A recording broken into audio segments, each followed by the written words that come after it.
Hello, everyone. With me today is Jerry Roth, the author of 24/7 Caregiver.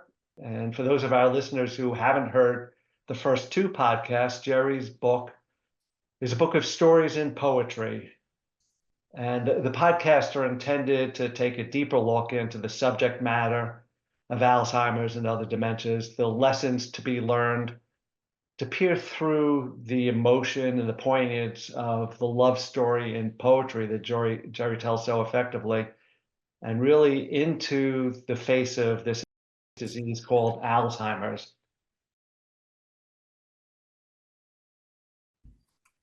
Okay, Jerry, our first reading for podcast number 3, Soulful Eyes, So Sad, So Penetrating, So Beautiful, on page 45.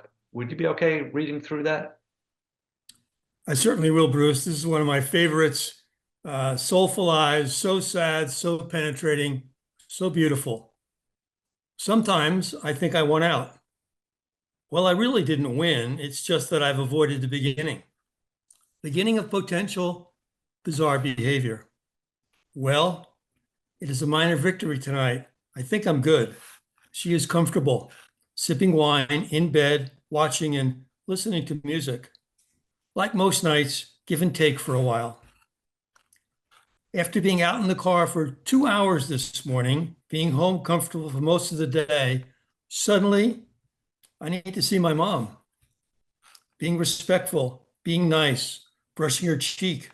Okay, but they're not here. Sent you a letter, remember? I read it to you this morning. They'll be back this summer after the virus is gone. Oh, I remember. Yes, I remember. This summer. 20 minutes later, are you coming? Where's the words cold and coat come out garbled. Oh, I think you need this. Yes. How did you know? Because it's cold out. Are you going with me? You're so nice. Thank you. You know, it's cold outside. It's late. It's almost 11. I do not tell her it's really only 7. You know, we did this yesterday. We walked around, didn't find anyone. Remember, it's late and it's cold. I need to see my mom. Okay, I'm with you. Go anywhere you want to go, and then a hug. I'm with you. I'll protect you. You just need your mask. I have to go to the bathroom. I wait, cross my fingers. Maybe the idea of cold walking around will deter her for tonight. And she calls me into the bathroom. Her soulful eyes, so sad, so penetrating, so beautiful. Can't go tonight. Can I stay here with you? Maybe we can go tomorrow. Tomorrow will be better. Will you go with me? Nice, good, but not so fast. You know, the expression is not over until it's over. With dementia, it's never, ever over.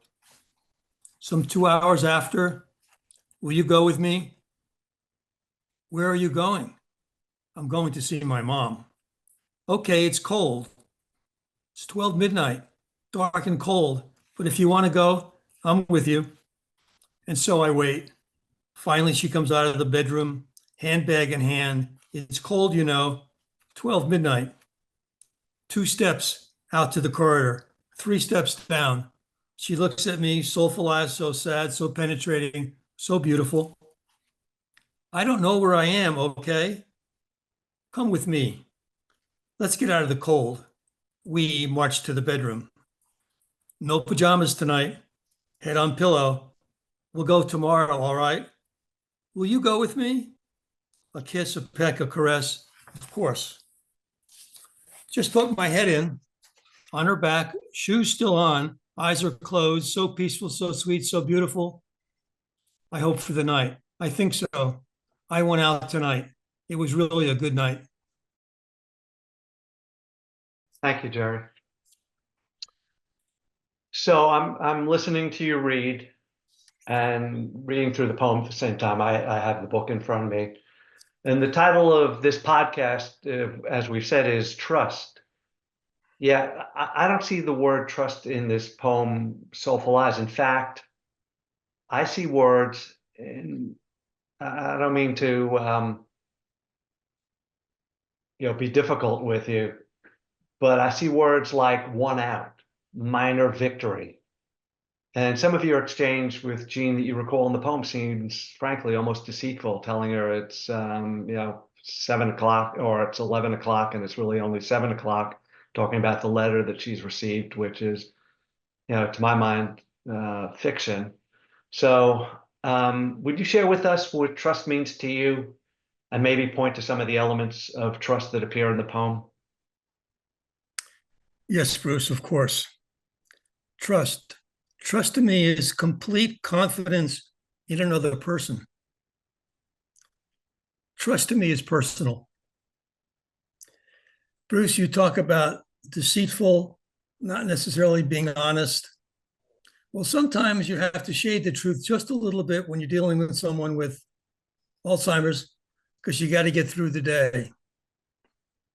I thought many times about being deceitful and perhaps being not trustworthy, but I absolutely call it trustworthy because she does have complete confidence in me. Bruce? Yeah, thank you for that, Jerry. Thank you for giving me an orientation around that. This poem was written in February of 2021, right? You say they'll be back this summer after the virus is gone. So I'm assuming you're relating to COVID. Yes. So it's pretty much smack in the middle of the pandemic, right? Right. We all have routines and habits that were upended during the pandemic and where we struggled to find, quote unquote, normalcy. I imagine the challenges for you and Jean, oh man, they must have been extraordinary. Because you're smack in the middle of your journey through Alzheimer's with Jean as well, right? It's Yeah. progressed over a good number of years. And you're already living under far from normal circumstances with Alzheimer's. Am I correct in that? Tell me more about that. We think about the pandemic. We think about those days of confinement, masks, inability to see loved ones, no one coming in, no respite for me, 24/7 caregiver. That was me, Jean and I. That was it. But Bruce, it brought us even closer together during those stressful times. And I think back with great love and admiration because our bonding became that much stronger, built on trust, built on trust. Huh. So let me ask you on the flip side, were you as a caregiver, were you able to get the respite you needed and the support you needed from others? I've heard you talk before about how to some extent you need to be lucky to have good friends like you had to find the right resources, which I'm assuming you had in place. And you find order in your universe. I know you. But can you tell me, how was it during the pandemic for you? Let me just put it that way, for you as the caregiver. It was difficult. Circumstances with Jean alone are difficult. There's no way to shade it any other color. It was dark. It was tough. It was hard. But that's what it was. And I think the important thing is that what I was dealing with at that time, because we were talking about February, March, during the critical times of April of the pandemic, I was dealing with trying to overcome bizarre behavior. Remember that? I was trying to save my wife. I didn't want to put her in a community. First of all, there weren't people out there reaching out that said, my community's here. They were closing parts of communities. I needed to be with her. And I'm so pleased during this time, I came to understand how to deal with bizarre behavior. Remember in the second podcast, Bruce, we talked about anticipation, always being on, calm, needing calm, focus. How do you focus? And most of all, the bridge to Jean, because that Alzheimer's disease will take her anywhere it wants to take her. I let Jean steer the ship, and my role ultimately was to ride the roller coaster with her, to take her hand, to guide, to manage. That was the need that I had. And if I go back to, if I may, back to the poem just for a few minutes to talk about trust, there are a couple elements here I want to capitalize on. Oh yeah, no, definitely. Okay. As I'm reading from the poem, 20 minutes later, are you coming with me? That's trust. Maybe we can go tomorrow. Tomorrow will be better. Will you go with me? That's trust. And then, as she calls me into the bedroom, her soulful eyes so sad, so penetrating, so beautiful. Can't go tonight. Can I stay here with you? That's the ultimate trust. There's a subtlety here which I hadn't counted on. As I looked toward the need to get out in front of this bizarre behavior, the subtlety here, not only my personification, the need to be able to get to the front of it, but the recognition is that it instilled trust in Jean. Will you come with me today? Are you coming with me? Where are we going? She obviously was taking me to the roller coaster as if to say, hold my hand. Isn't that the ultimate trust? Ride it with me, for I know one day or one time, one moment it'll come to an end. I want to be here with her. Thank you for that, Jerry. So this poem was written in February of 2021, correct? Yes. When did Jean's symptoms first show? In 2020, let's see, 2014. 2014, that's what I thought. And when was Jean first diagnosed? Was that when she was diagnosed, or had the symptoms shown and then she's diagnosed? No, actually, the symptoms didn't show at all. She was diagnosed and it was a surprise to us. Got it. Interesting. I've got some questions about that, but for another time. And so then Jean passed away in January of 2024, this year. Correct. That's an extended period of time. Is trust something that you consciously build over time, or is it something organic that just happens? It's something you build over time. When Jean was diagnosed, we had been married for many, many years, and we had already established our bond, a bond of trust, a bond of relationship. But something that's important to point out is that someone that has dementia, as the years roll on, particularly these 16 months that I'm living here now with Jean through bizarre behavior, someone with dementia becomes distrustful, suspicious, apprehensive of others. Get out of my space. So working to maintain and build trust over this period of time is something that's much harder than earlier years. She doesn't understand many of the words I say. She doesn't know who I am. Maybe by tone, by voice, and that's what's so important. Tone, voice. A little peck on the cheek and tell her I love her. Trust. It's got to be with us all the time. Bruce? Yeah.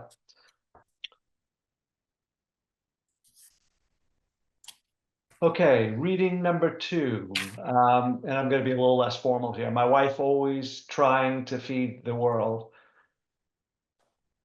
Okay, so Jerry, would you read the next poem? And my wife always trying to feed the world, and then I have some questions, if that's okay.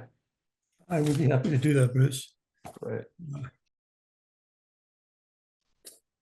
This is a fun poem for me.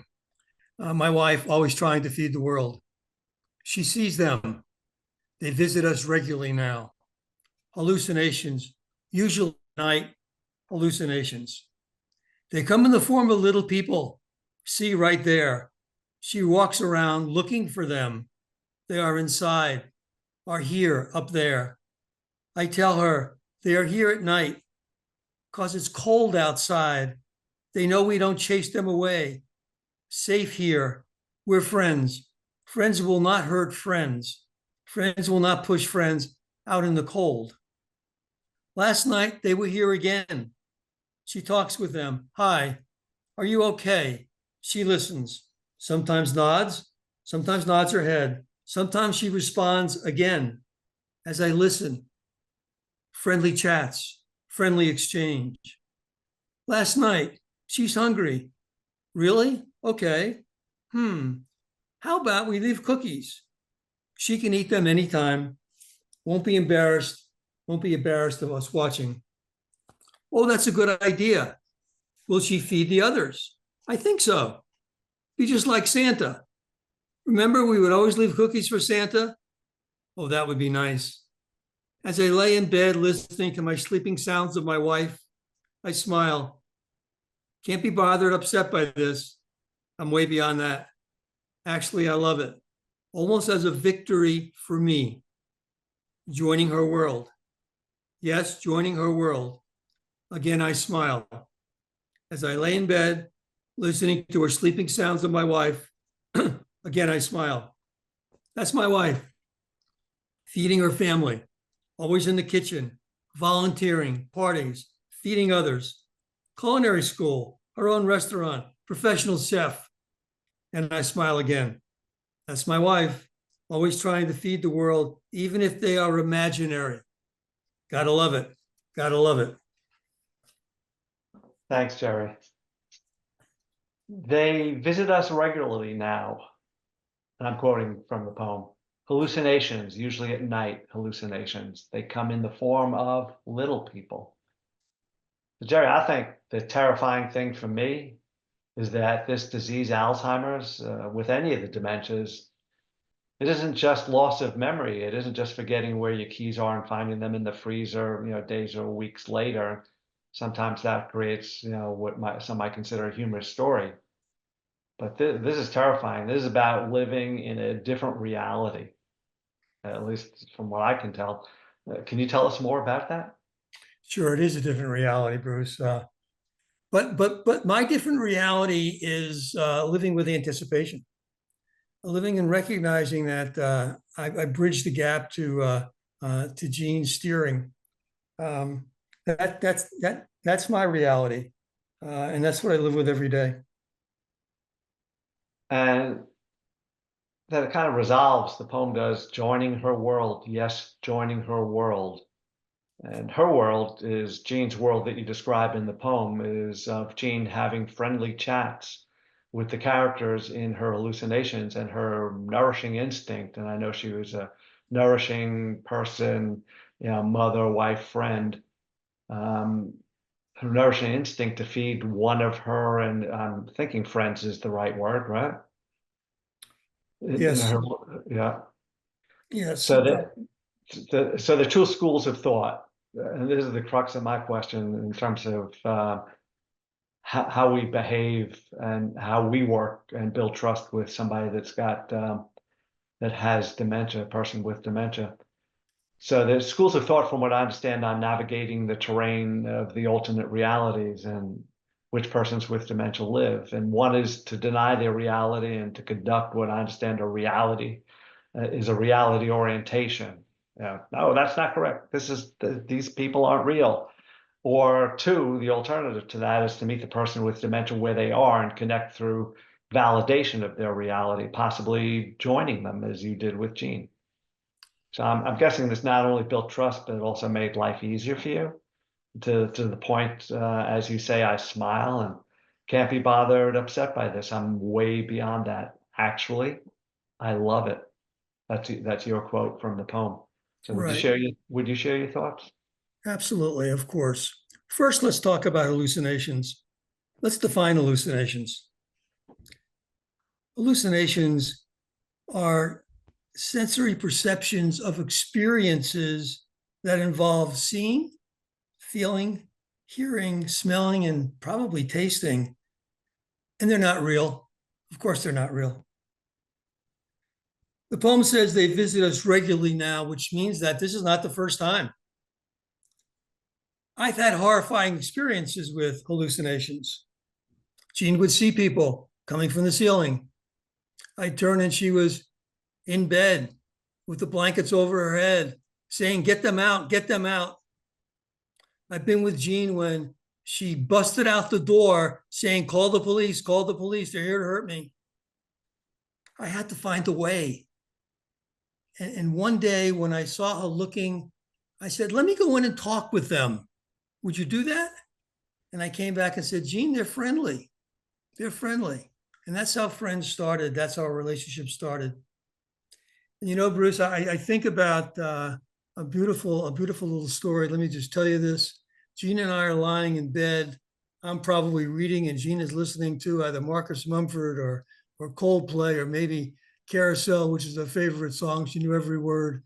Maybe Diana Krall. I don't know. And I see her looking, and I know she sees those little people. And I turn to her and I say, "Let me go and see if they're all right." She said, "Would you do that?" And she said, And also, there's an infant. I said, really? She said, yes. Could you please check and see if they have milk? Show them the refrigerator. Bruce, Huh. heart melts, right? Yes, no. Absolutely. Wow. Um, and I'm just thinking about you in this situation, right? She's in her Yeah. reality, but Yeah, you but join. as I say in the poem, uh, I'm so pleased because we overcame this horrible difficulty dealing with hallucinations. From then on, we had friends. I'd always talk to friends. They were my friends. They were her friends. So there's my wife, Yeah. feeding the world, always conscious of other people, even though they're imaginary. And there's my wife, Yeah. being the mother instinct, feeding the imaginary baby with milk out of a refrigerator. And so, yeah, I'm just thinking about myself and how I might react in this kind of a situation. I'm a kind of a type A personality. Um, and I don't know if that influences me and how I would behave here, but I can't see myself building the same kind of trust. And also, joining somebody in the reality in the way that you did. And I'm assuming that, as we said, it happens over time. You build it, you've navigated your way through it because you were a 24/7 caregiver. And Yes, sir. that instinct hasn't left you at all either. I know you participate in support groups and dementia cafes and exchanges. We can talk more about that another time, but hats off to you, Jerry. Yeah, that's all now. And just remember, Bruce, no, I was a type A personality through business. Are you kidding? Yeah. But I was losing my wife. I wasn't ready to do that.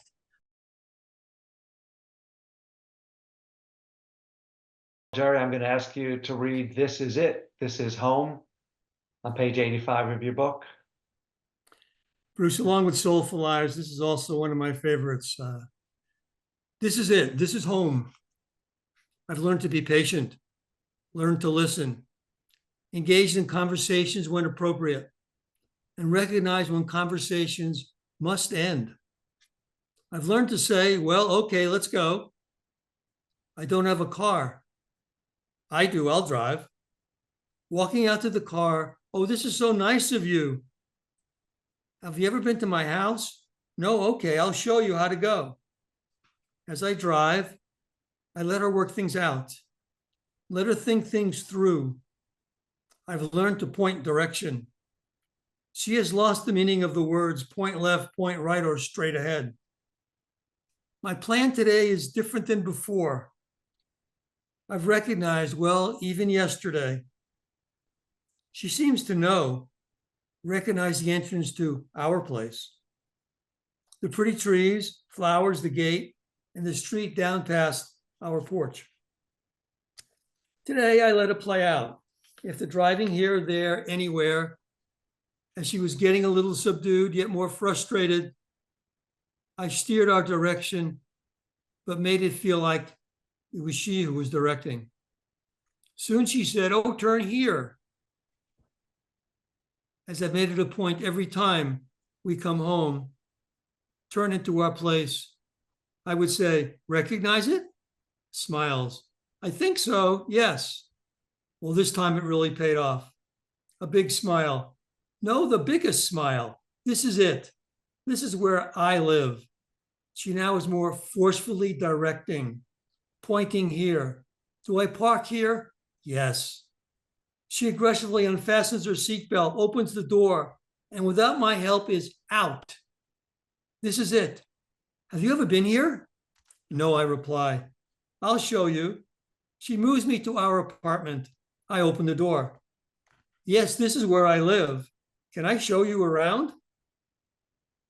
And she shows me around. And this is where I sleep, right here. I point to the other side. Oh, that is for, can't remember his name. Oh, you mean Jerry? And she nods, moving off to show me the bathroom. And she says, pointing outside, all my friends live, motioning down the corridor. And she rattles off names, no in particular, just names. Satisfied with herself.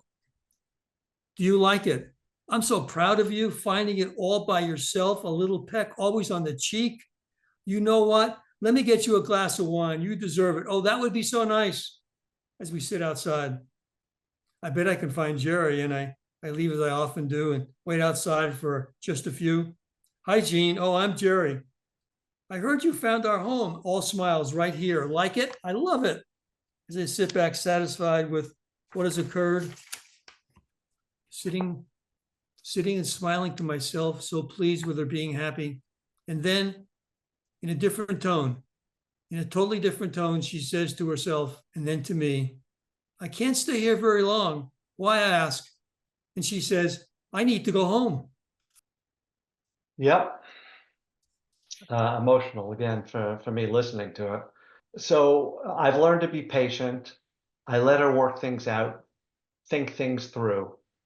In one of your earlier poems, where you talk about dementia causing Jean's bizarre behavior, you talk about being out of control, like on a roller coaster, every minute, all day.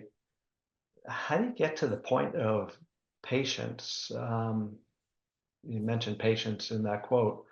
Is bizarre behavior a different circumstance requiring different response from you, the caregiver? Oh, sure. That's what I've been trying to explain.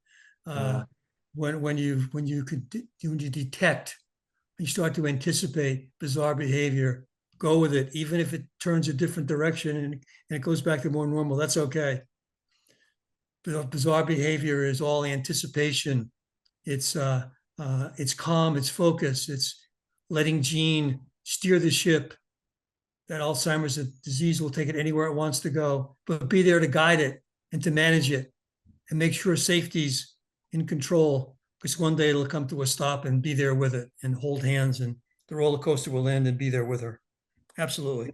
yeah, so you do also say I let her work things out, think things through. And so my understanding is that a person with dementia, they have difficulty focusing, performing process-oriented tasks. Processing, right? Sure. Did patients did being patient with Gene get things worked out, as you say, or maybe this is trust building at work and outcomes aren't important? It's trust building because I'm giving her the opportunity, and she, of course, let's be honest, in the car she doesn't know where she's going. She's indicating left, right, and I would anticipate the intersection, and I would say, Gene, there's a light coming up. Do you want to go this way? And I direct my left hand that way, the right hand. She doesn't understand the words right, left, straight ahead, so I motion. Last quote, and it's not so much a question as a statement that I'm going to make. And this is where I sleep, right here, after Gina's kind of shown you around the house. I point, meaning you point to the other side of the bed, and you've asked her, this is where I sleep. Oh, that is for, I can't remember his name. This is it. This is home. Home seems to be metaphorical in this case, Jerry. You and Jean had shared your lives for how many years? 50, 56 years. You arrive home having driven her home as an acquaintance, really, in her mind, and you come to this moment where she's showing you around the house as somewhat of a stranger, and you ask this question. And this is where I sleep, right here. Now, I'm not going to ask you to speak to this. My guess is that these are heartbreaking moments. I want to thank you for your time, for your readings. They're moving, poignant, instructive at the same time. Thank you, Bruce, very much. You enjoy the day, and thank you, everybody, for listening. And we'll see you at the next podcast, which will be the intersection between trust and patience.